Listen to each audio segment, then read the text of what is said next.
자, 25학년도 고3 9월 모의고사 문학 영역입니다. 18에서 21번이 되겠고요. 자, 현대소설 파트가 되겠네요. 제목, 광한루기 되어 있고. 자, 현대소설이 아니군요. 예, 고전소설, 쏘리합니다. 자, 문제 먼저 볼까요? 윗글에 대한 이해. 그 다음에 19번이 꽃그늘, 포인트 문제 나와 있고. 그 다음에 김한의 역할, 인물 나와 있습니다. 그 다음에 21번 보기를 참고하여 A 기억을 이해한 내용으로 적절하지 않은 것은 이렇게 되어 있네. 자, 이런 것은 이제 박스형 문제라고 되어 있고, 여기서 우리가 할 것은 뭐냐면 기준점을 찾아줘야 됩니다. 문제를 풀 수 있는 기준점을 찾자. 자, 그래서 먼저 보고 들어가야 됩니다.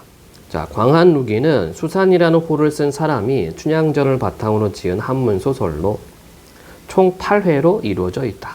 각 회의 앞부분에는 내용을 소개하는 식구와 해당 회에 대한 견해가 제시되어 있고, 자, 내용 소개 식구, 그다음에 견해. 본문 속에는 인물이나 사건 등에 대한 짤막한 평, 감상이 작은 글씨로 제시되어 있다.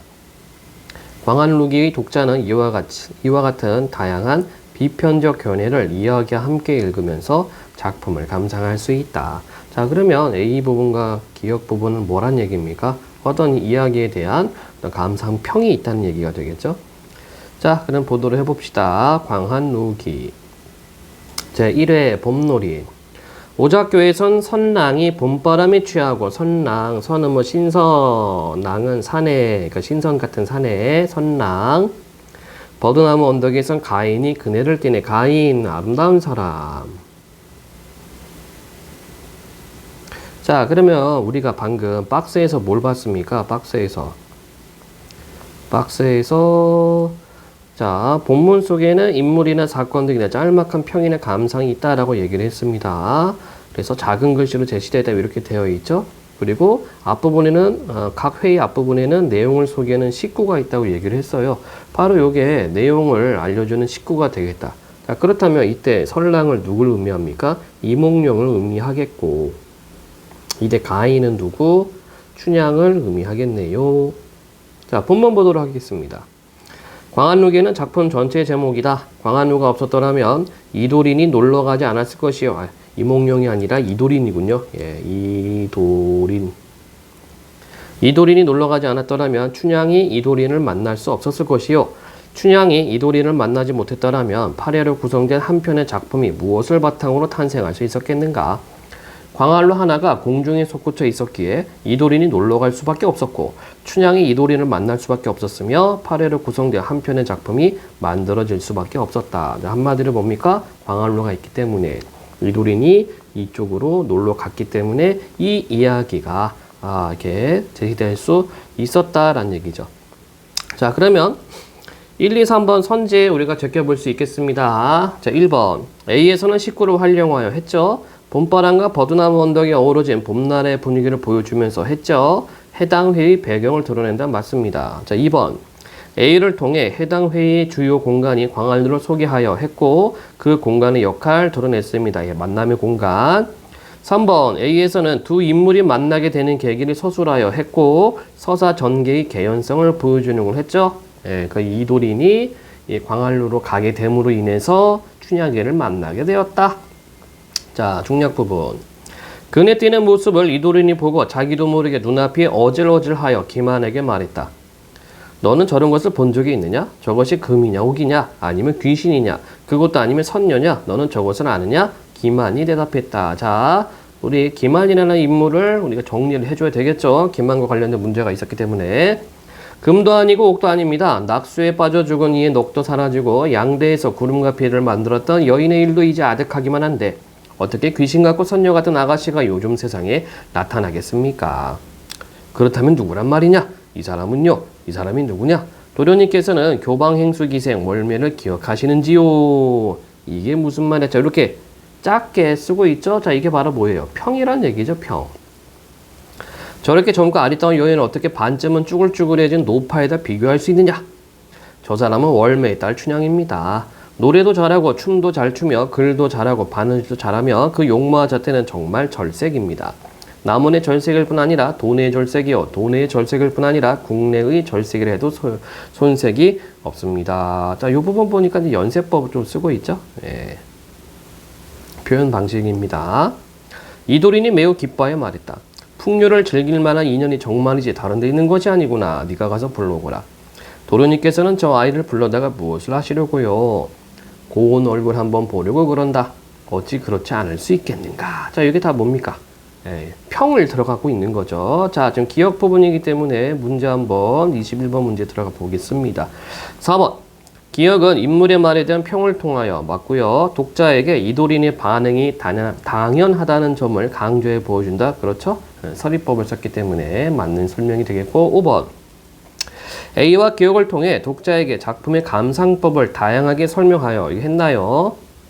광한 루게를 8회를 구성한 이유 부가가 없습니다. 예, 따라서 답은 5번. 아유, 문제 겁나게 쉽죠? 예.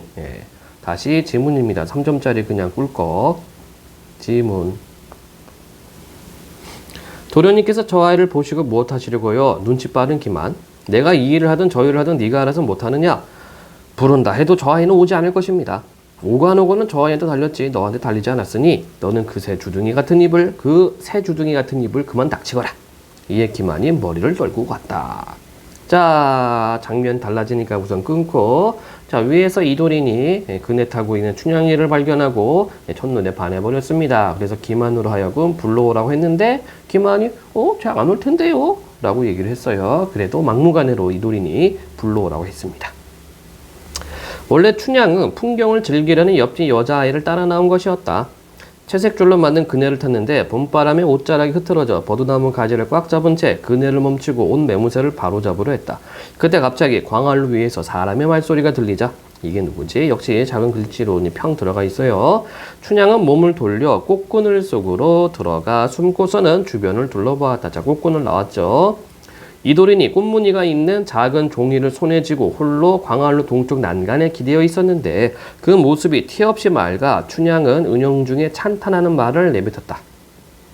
갑자기 기만이 바쁜 걸음으로 와서 불렀다. 춘향 낭자 어디 있어? 춘향이 다시 몸을 돌려 숨었기 때문에 아무 소리도 나지 않았다. 기만이 이리저리 찾아보다가 꽃그늘에게까지 와서 춘향을 발견했다. 자, 중략되어 있기 때문에 꽃그늘 문제 풀 수가 있겠습니다. 19번.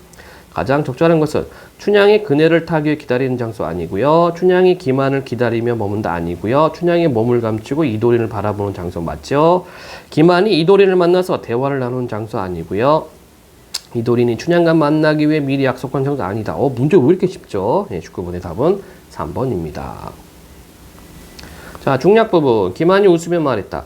춘향은 노여 말고 내 말 한번 들어보. 어제 남문바 큰 길에서 까치 같은 옷차림의 사령들이 쌍쌍이 앞에서 인도하고 호랑이 무늬에 활집을 진 군관들이 대열을 이루며 뒤에서 호위한 채 한 귀인이 구름 같은 가마에 앉아 아전들과 기생들 사이를 누비고 다니는데 낭자는 그 사람이 누군지 아오? 네가 또 쓸데없는 말을 하는구나. 내가 어째 본관 사또를 몰라보겠느냐. 내가 말한 귀인은 바로 사또 자제 도련님이요. 기특한 기만. 저렇게 또 평이 들어가 있습니다. 사또자제 도련님이 나와 무슨 상관이냐? 낭자, 우리 도련님 한번 만나러 갑시다. 도련님이 어떻게 춘향인지 추향인지 알겠느냐? 네가 춘향입네 기생입네 하면서 농짓거리에서 일을 벌였겠지. 나는 죽어도 못 간다. 죽어도 못 가. 자, 여기 지금 튕기고 있다. 그죠? 자, 여기 춘향인지 추향인지 여기 지금 언어 유예를 좀 사용하고 있다. 그쵸? 봄춘 가을추.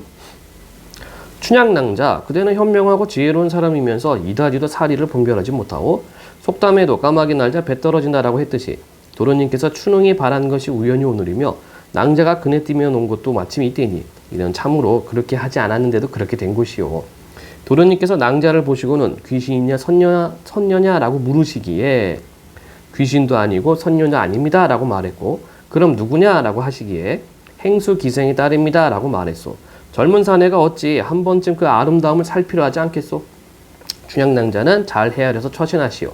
갈 수 있으면 가는 것이고 못 가겠다면 못 가는 것이지만 화와 복이 눈앞에 놓여있으니 낭자는 잘 생각하시오. 자, 이 부분에서 기만의 말하기 방식은 자, 이렇게 회유하고 있죠? 예. 잘 생각해. 너 뭐가 복이 되고 뭐가 재앙이 될지. 그리고 남자가 이렇게 아름다운 사람 보고 싶어 하는 건 당연한 거 아니겠어? 라는 투로 말을 하고 있습니다. 춘향이 한참 동안 잠자코 있다가 말했다. 네 말이 일리가 있다. 자, 18번 문제. 윗글에 대한 이해로 가장 적절한 것은 이도리는 춘향이 자신에게 호감을 느꼈다는 사실을 알지 못했다. 당연하죠? 자, 호감 느끼는 부분이 어디 있었습니까?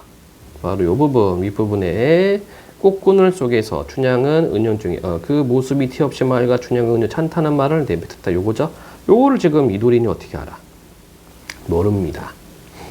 나머지 확인해 볼까요? 춘향은 그네를 타기 위해 나들이에 나섰지만 기대했던 바를 달성하지 못한 뒷부분 아니고 이도리는 춘향을 부르면 이도리는 자신을 만나러 올 것이라는 기만의 말을 믿었다. 안 온다고 얘기를 했어요. 안 온다고. 그래서 이도리는 억지로 기만을 보냈어요. 이도리는 월매가 춘향의 어머니라는 사실을 알고 있었지만 아니죠. 옆집 여자아이는 이도리를 만나기 위해 아니지요. 네, 답은 1번밖에 없네. 문제가 너무 쉬워요. 19번 문제 아까 했고 20번 문제입니다. 기만의 역할을 이해한 것으로 가장 적절한 것은 이도린이 눈앞에 보이는 것이 금과 옥이 아니라고 알려주어 이도린은 무지를 끼우는 비판자 아니고요.